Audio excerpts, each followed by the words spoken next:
So guys, this is a video solution of the absolute value inequalities worksheet, and I'm gonna work at the second page. You were supposed to practice on the second page, and now you can check your understanding with the work I'm going to show you. Alright, so let's start with practice 3.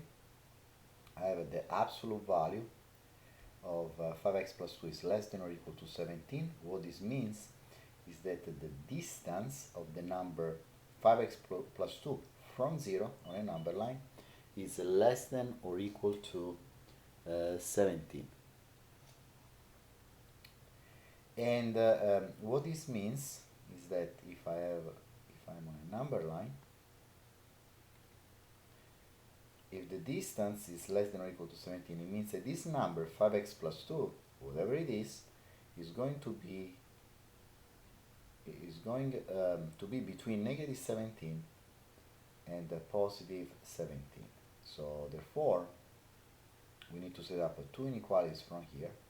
One is 5x plus 2 less than or equal to 17, and so the number is to be between negative 17 and 17, so in between these two numbers, and at the same time this number needs to be greater than or equal to negative 17. Okay?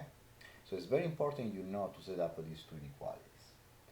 Notice how one inequality is practically the same without the absolute value bars, and the other one you flip the inequality symbol and you write negative 17 instead of 17.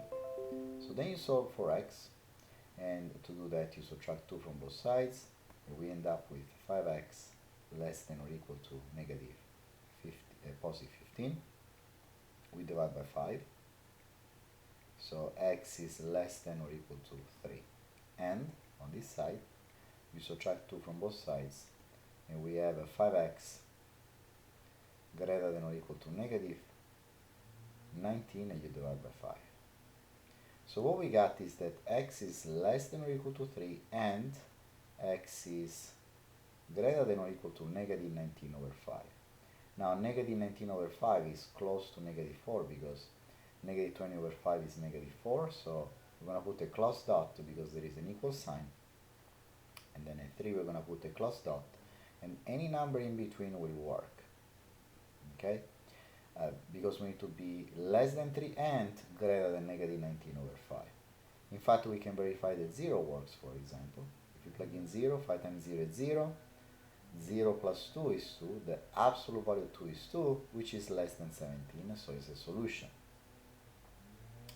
Alright, so let's try with number 4. Absolute value of c less than 6. So this means that this number needs to be between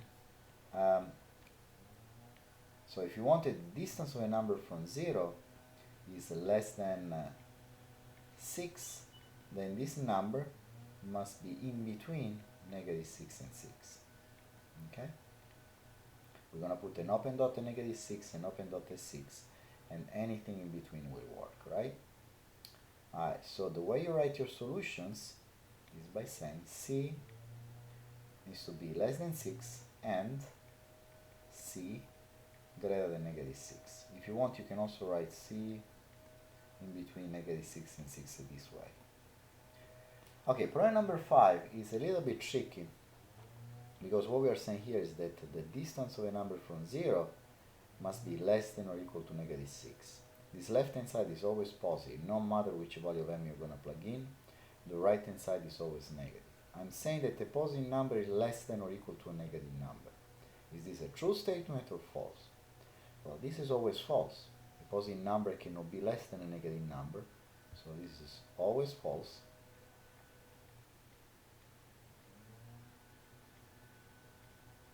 And therefore there are no solutions in this case.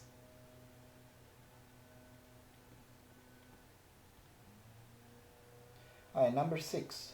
I'm saying the distance of a number from 0 is less than or equal to 7. It means that this number must be in between negative 7 and 7, right? And therefore what we have is that 4t minus 3 is less than or equal to 7, and we need to have that this number 4t minus 3 is greater than or equal to negative 7. So then we add the 3 on both sides, and we end up with 40 less than or equal to 10. We divide by 4. So t is less than or equal to 10 over 4, which is the same of 5 over 2, and add 3 on both sides. So 40 greater than or equal to negative 4, divide by 4. So t greater than or equal to negative 1. Okay? So what this means is that on a number line we're going to put an open dot, negative 1, an open dot at 5 over 2, and we're going to shade anything in between. Okay? So for problem number 7, we're saying the distance of a number from 0 is less than or equal to 4. So this can be any number between negative 4 and 4. So the two inequalities are at plus 3 less than or equal to 4 and at plus 3 greater than or equal to negative 4.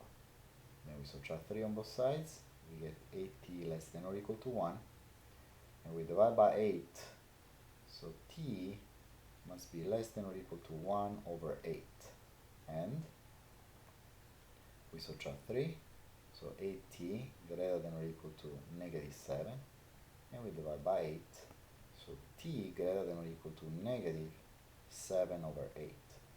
Notice how in this case we have an equal sign, so we're going to put in close dots, two close dots, one at negative 7 over 8, and one at 1 over 8, and we're going to shade anything in between. So anything in between should work. Okay? In fact, you can easily verify that 0, which is in between, will work, because 8 times 0 is 0, 0 plus 3 is 3, which is less than 4. Alright, so for the last two problems, I'm saying the distance of a number from 0 is less than 19. So this means that p minus 14 needs to be less than 19 and greater than or equal to negative 19. We add 14 on both sides, and we end up with p less than 33 and add 14. So this means p greater than negative 5. So open dot at negative 5, open dot at 33, and we're going to shade anything in between. Okay? And then for this last problem, notice that it is very similar to problem number 5 we worked earlier. Okay? In fact, what we are saying here is that 2r plus 7, which is always a positive number, so a positive number is less than negative 1. Does this make sense to you? A positive number cannot be less than negative 1 because it's always greater, right? Doesn't matter which value of r you're going to plug in. And therefore, this problem has no solutions. Okay? No solution. No value of r is going to work.